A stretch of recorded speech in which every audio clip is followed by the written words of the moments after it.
Apakah di dalam muktamar ada setan? Mungkin ada.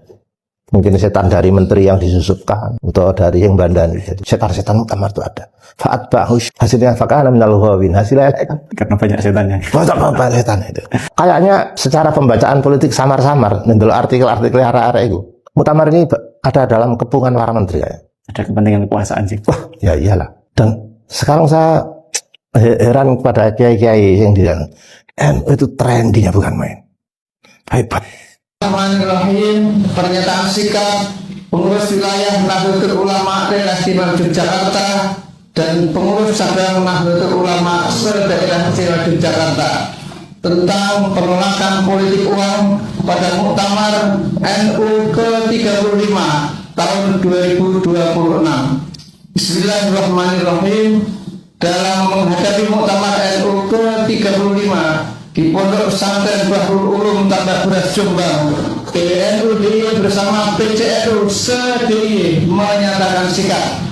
Pertama, menolak dengan tegas segala bentuk politik uang. Kedua, menyerukan kepada seluruh peserta agar tidak menerima, meminta ataupun memperjualbelikan dukungan dalam bentuk apapun.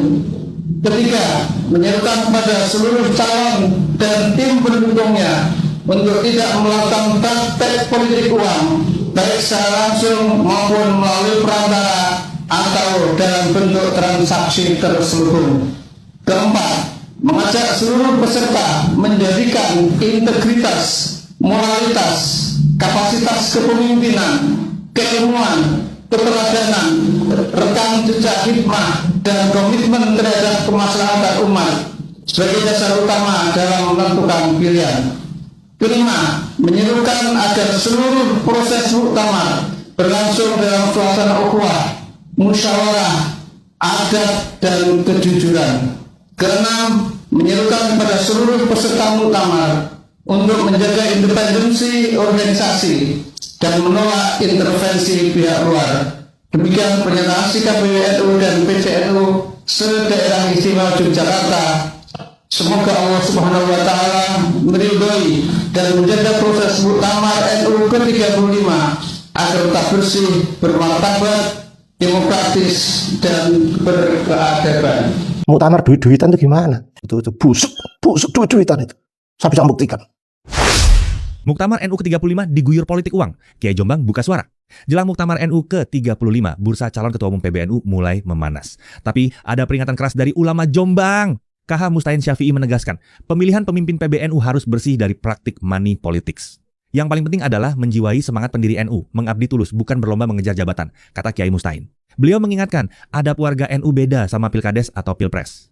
Pendiri NU terdahulu justru takut dan ragu kalau diberi amanah jabatan karena besarnya tanggung jawab. Muktamar harus jadi ajang pengabdian, bukan perebutan kekuasaan. Menurut kamu, gimana kriteria pemimpin PBNU yang ideal? Bagaimana? Muktamar duit-duitan itu gimana? Kalau muktamar di NU yang sudah itu busuk duit-duitan itu. Saya bisa buktikan waktu di zaman Gus Solah itu. Teman saya berani mengeluarkan uang hanya sekedar ingin menjabat ketua cabang. Ketua cabang mengeluarkan duit.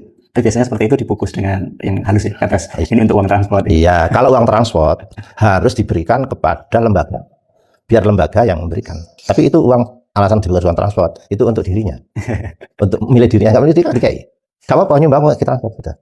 Sehingga teman saya itu ngomong ini, muktamar itu sesuatu yang diharap-harap oleh pengurus cabang. Ini panen rayanya pengurus cabang. Panen rayanya, buktikan saja. Bagaimana muktamar duit-duitan itu gimana?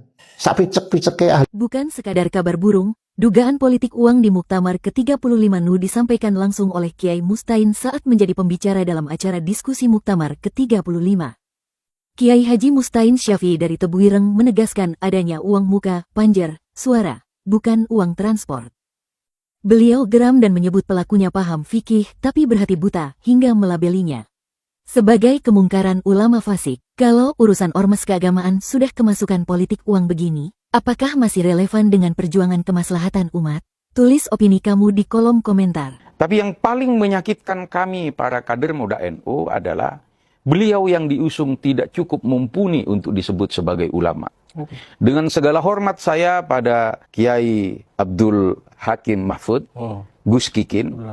Gus Kikin memang dzurriyyah muassis NU. Tapi secara keilmuan yang itu ilmu agama, mohon maaf, tanpa mengurangi hormat saya pada pesantren Tebu Ireng, Gus Kikin sama sekali tidak bisa ngaji.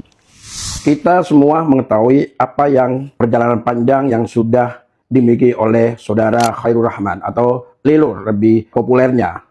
Beliau, saya memahami, menjadi bagian dari tim sukses di Muktamar Nahdlatul Ulama ke-35.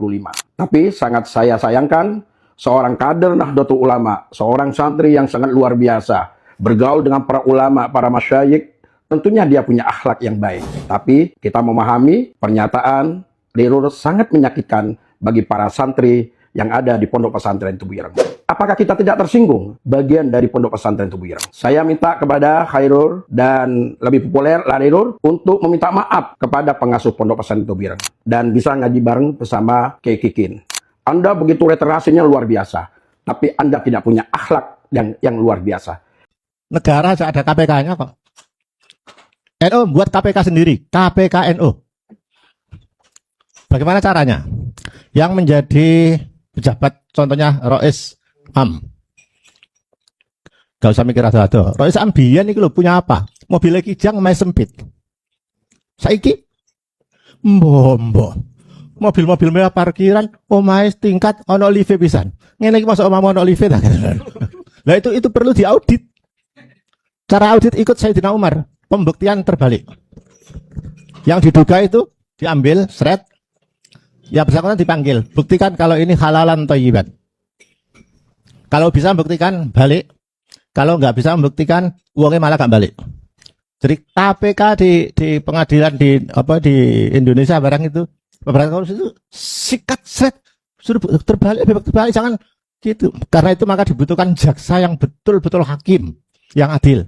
Coba lihat, PBNU pertama itu siapa sih? Kan Pak Hasan kan? Pak Hasan Gibu. Kan bukan kiai. Pengusaha. Rois Amnya Hadratus Syekh. Kan gitu. Nah, NU itu tidak bisa, personality nggak bisa. Sepurai lo ya. Bila perlu, apabila tidak ada kriteria orang yang jujur, yang bagus, bila perlu impor saja. Impor saja. Gak NU kultural, gak NU inti, gak apa-apa. Mari dikai KTP lah ya wis. Kan boleh kan? Dadak dadi NU kan boleh kan? Boleh. Sing penting diketahui ulama adluhu. Loh, Pak Hasan Gibu itu bukan kiai, bukan apa kok. Tapi saudagar yang betul-betul jujur dan bisa menghidupi NU, bukan mencari hidup di NU. Jadi ahlul halli wal aqdi itu sekaligus majelis qadha.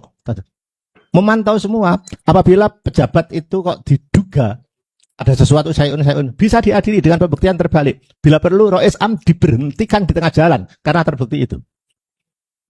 Dibuat saja nanti korupsi komisi pemberantasan ya ojo pada wilayah. Kalau ngono wilayah. Tapi saya kira itu lebih tagyirnya itu biliat itu lebih jelas dibanding alah iki bilisani alah lisane Pak Samsul kang arep direken karo kiai-kiai ngono iku maca kitab wis waselun bareng kang arep direken ya siji kena karepe api ya lah kono picek kok kene iku picek ya jadi piye carane diomongi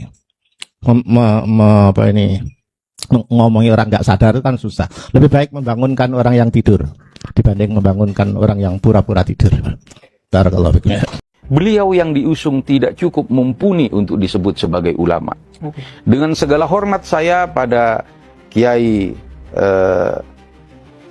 Abdul Hakim Mahfud, Gus Kikin. Gus Kikin memang dzurriyyah muassis NU.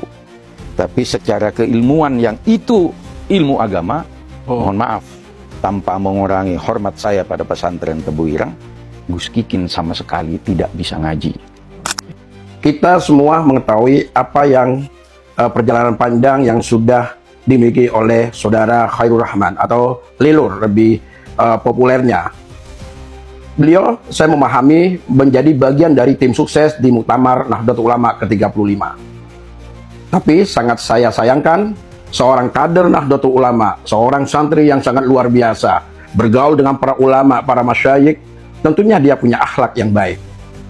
Tapi kita memahami pernyataan Lelur sangat menyakitkan bagi para santri yang ada di Pondok Pesantren Tubuh Ireng. Apakah kita tidak tersinggung bagian dari Pondok Pesantren Tubuh Ireng? Saya minta kepada Khairul dan lebih populer Lelur untuk meminta maaf kepada pengasuh Pondok Pesantren Tubuh Ireng dan bisa ngaji bareng bersama Kiai Kikin. Anda begitu literasinya luar biasa, tapi Anda tidak punya akhlak yang luar biasa.